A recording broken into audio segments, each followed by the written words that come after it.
당뇨 관리가 힘든 이유는 잘못된 식습관으로 수십 년간 해오다가 하루아침에 식습관을 바꾸고 당장 좋아지려고 하기 때문에 힘든 거예요. 당뇨는 하루아침에 생기는 것이 아니라 최소 5년에서 10년 생활 습관이 쌓여서 나타나게 됩니다. 안녕하세요. 미스터차 물리치료사의 건강이야기 차근우입니다. 요즘 나이에 상관없이 당뇨로 힘들어하시는 분들이 많이 계신데요.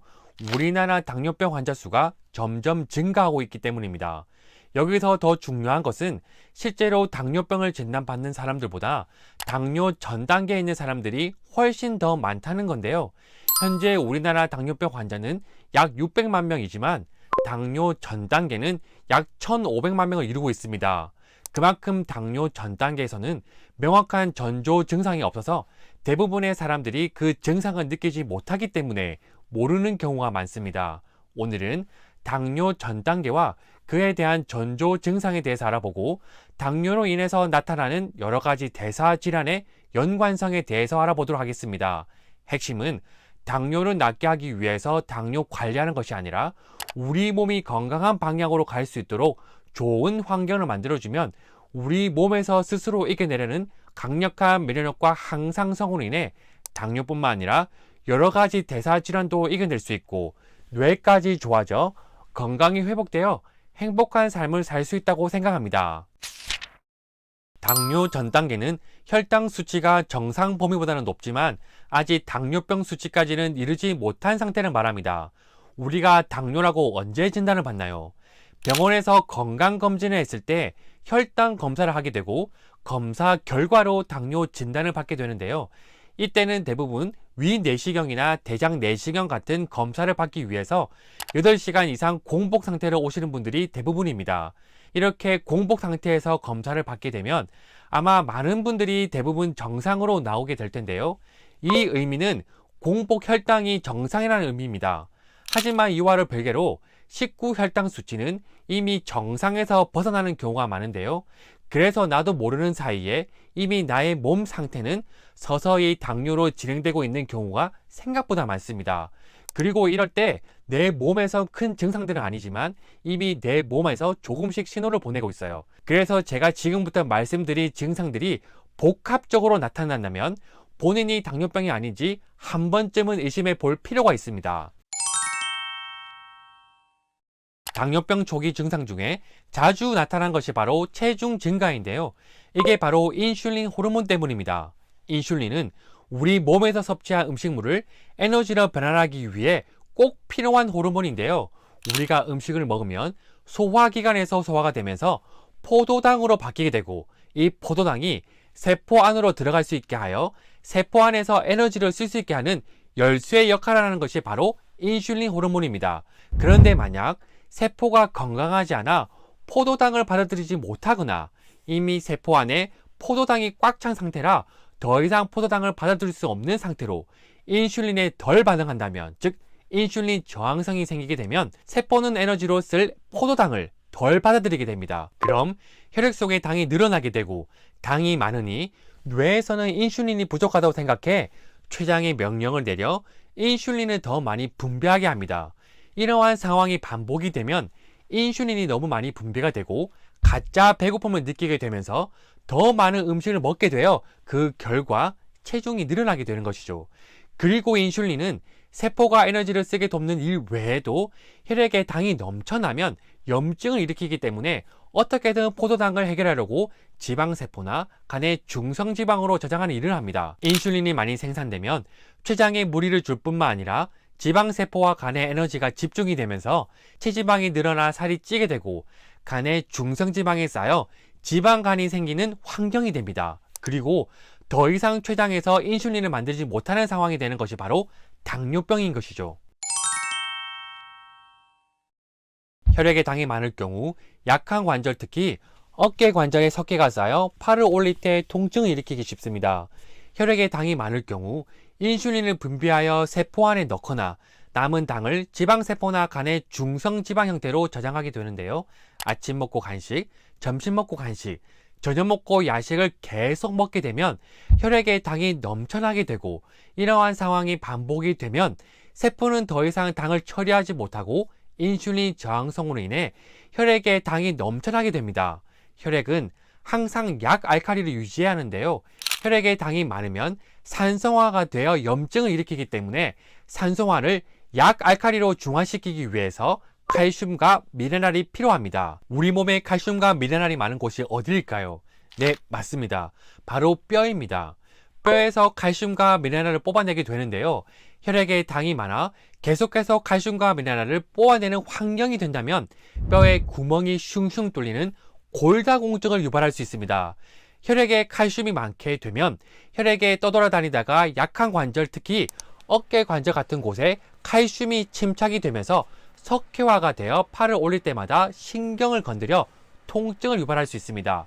물론 당 때문에 무조건 석회화가 쌓이는 것은 아니지만 당으로 인해서 나타나는 경우가 생각보다 많습니다.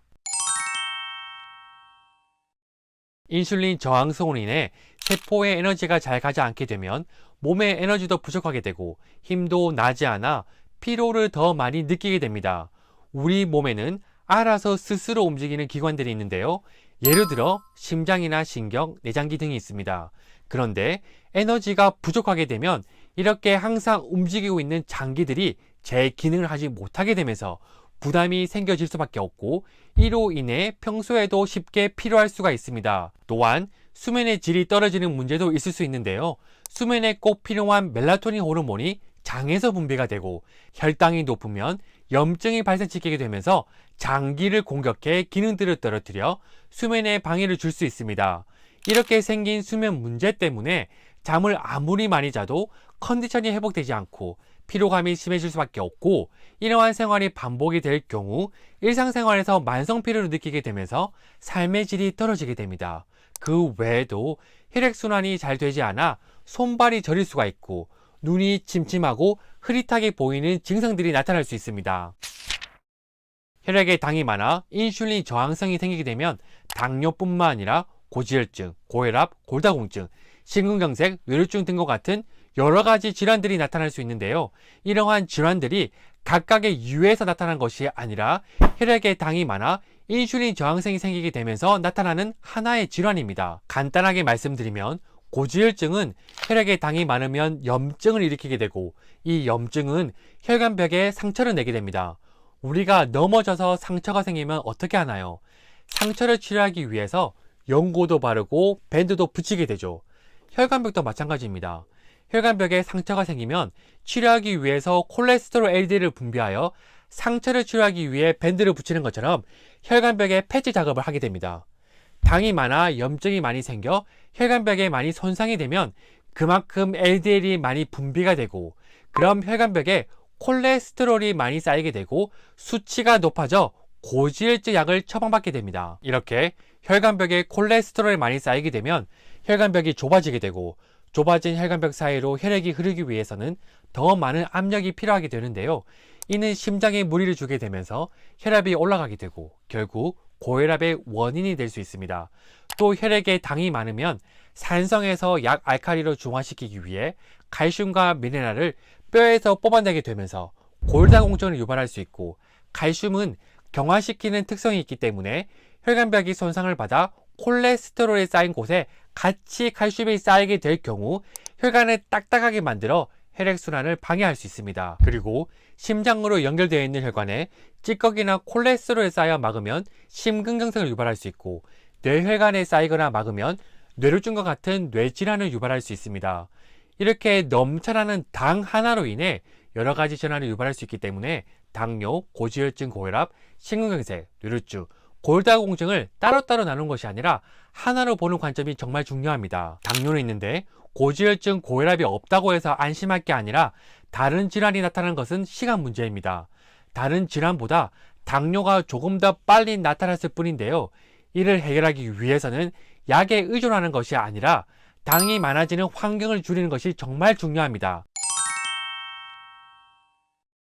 당이 많아지는 환경을 줄이기 위해서는 첫째, 먹는 음식을 반드시 조절해야 하고 둘째, 당이 혈액에 넘쳐나는 것을 예방하기 위해서는 운동을 통해 근육세포가 당을 많이 사용할 수 있도록 환경을 만들고 셋째, 스트레스로 인해 분비되는 호르몬이 당 조절에 영향을 주고 우리 몸을 긴장하게 만들어 각 기관들의 기능들이 줄어들면서 만성 통증을 유발할 수 있습니다. 따라서 가벼운 산책이나 명상, 휴식을 통해 원활한 혈액순환과 교감신경을 낮춰 긴장되어 있던 우리 몸을 편안하게 하는 것이 중요합니다. 오늘은 당뇨 전조 증상에 대해서 알아보고 당뇨로 인해 나타나는 여러 가지 대사질환의 연관성에 대해서 간단하게 알아보았습니다. 당뇨 관리가 힘든 이유는 잘못된 식습관으로 수십 년간 해오다가 하루아침에 식습관을 바꾸고 당장 좋아지려고 하기 때문에 힘든 거예요. 당뇨는 하루아침에 생기는 것이 아니라 최소 5년에서 10년 생활 습관이 쌓여서 나타나게 됩니다. 지금은 생활하시는데 그 증상을 못 느끼고 불편함이 없으실 수도 있어요. 하지만 불편함이 느끼고 있을 때에는 이미 당뇨병이 한참 진행된 상태일 수가 있습니다. 여러분, 건강은 건강할 때 지켜야 한다는 것을 알고 계시죠? 나의 몸이 보내는 사소한 신호라도 놓치지 마시고 당뇨병뿐만 아니라 건강 관리를 잘하셔서 건강하고 행복한 삶을 사셨으면 좋겠습니다. 오늘도 시청해 주셔서 감사합니다. 기분 좋은 하루 되세요.